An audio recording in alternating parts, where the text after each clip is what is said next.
Listened to or read a book about how to change a habit in 90 days. And then it was how to change a habit in 30 days. And then it was how to change a habit overnight in your sleep. And the reason why I'm laughing is because my question is, how'd that work for you? And I'm going to go out on a limb here and say probably didn't go well. And that's because it's not your fault that habits are hard to change and to create for lasting results, right? And it's because you've been given the wrong intel. You've been misled by people who don't understand how the brain processes information. They know little to nothing about interpersonal communication, and that's just the tip of the iceberg, so to speak. So today I'd like to share with you the one thing that no one really talks about, and if they do, they don't go into really the meat, the depth of why this one thing is all you need. It is the foundation for your success. And so, I like my threes, and there's volumes written on how to create or discreate or change a habit. And so I'm choosing what I think are the three most detrimental, misleading, right? And so if you've read or heard and or tried these three, the first one, just make a decision. Just do it. Use willpower, tenacity, hang in there, have persistence. And then the second one is create affirmations and read them in the morning when you wake up and at night before you go to bed. And then the other one is just make a plan. So create the actions that support the habit or create the actions that can help delete that habit if that's what you're going after.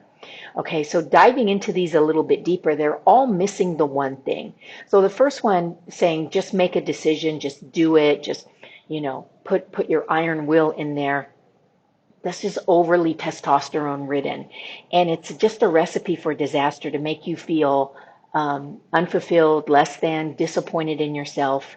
And sometimes they'll put in there, well, reward yourself when you do well. And I think there's definitely some value in that.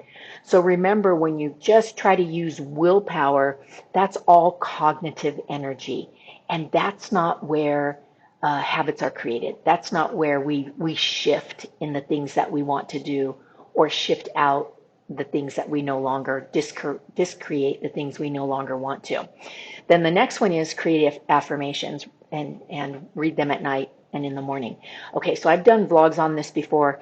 Affirmations have value, but I'm not a fan because most people don't do them correctly. When I talk about in the past how your brain is positively positive, and then people write affirmations that say, I no longer smoke, right? Or I'm not overweight, or whatever it might be, and it's written negatively. And then you're repeating those things over and over again.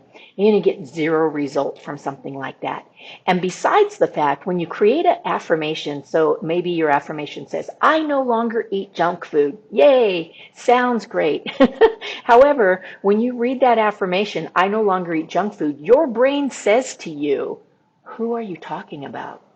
We love fast food. And so no change is going to be created when you're trying to knock the door down and the door's not being opened on the other side. So I hope you understand the point that I'm making. You do need to take baby steps, and affirmations are not always the way to do that, especially if you're creating them incorrectly and negatively. Okay, but the one thing that you're not included in your affirmations is what we'll talk about in just a moment. And then the third one is just make a plan. To make new actions. If you want a new habit, make new actions. Like, duh, on the surface, that makes tons of sense, but it's simply cognitive. And unless you have what I'm about to share with you, you can do this, and in a week or a month, you'll be back to the same.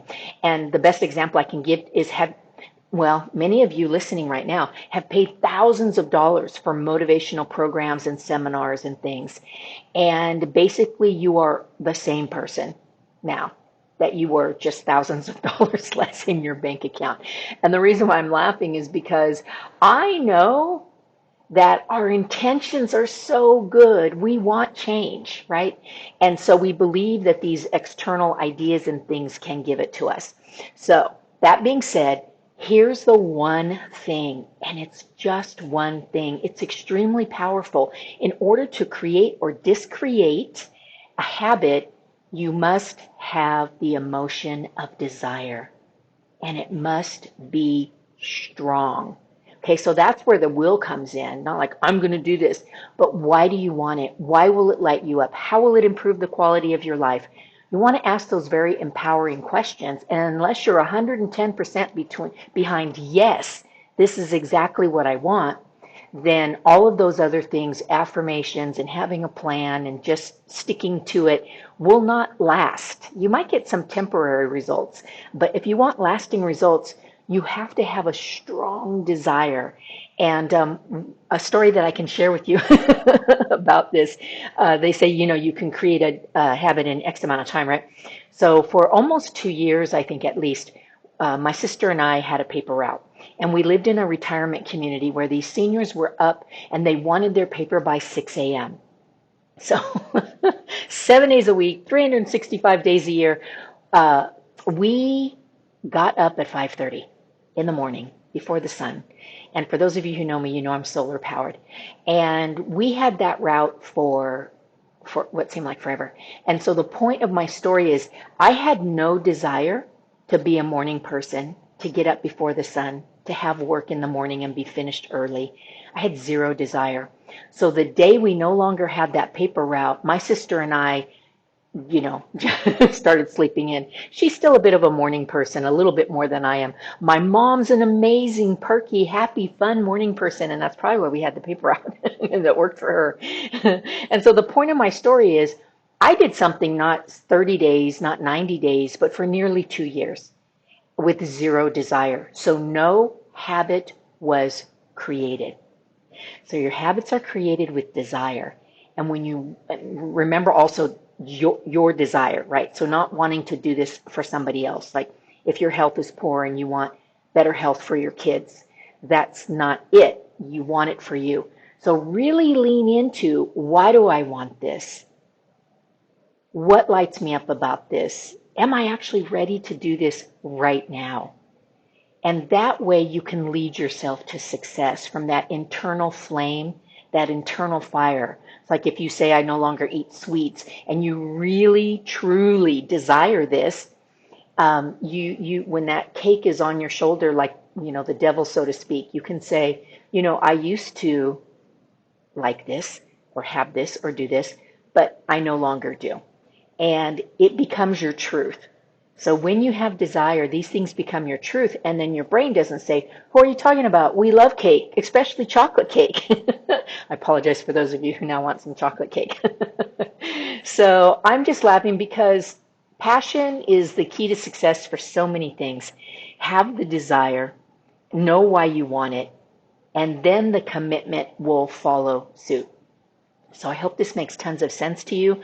I want you also to understand that part of the work that I do involves, your shadows, your shadowy parts that are blocking your desire, that are keeping you from fully feeling that which you want and deserve. And that's why I do the work that I do. I'm Elle Graniel, the founder of Truespeak, author of 3 internationally best-selling books, and one of only a dozen people on the planet certified in a scientifically proven process called transformational meditation. If you'd like to experience that, then take time and do it with me now. I'd love to shed the light, get those shadows, get that intrapersonal communication on point so that you can see lasting changes, not just temporary. I'm not a fix, I'm a solution, and that's what I teach you as well. So how to reach me is below. And in the meantime, subscribe, follow, share, comment. Those things light me up. And I'm looking forward to our time together again soon. And until then, be happy and healthy, my friends.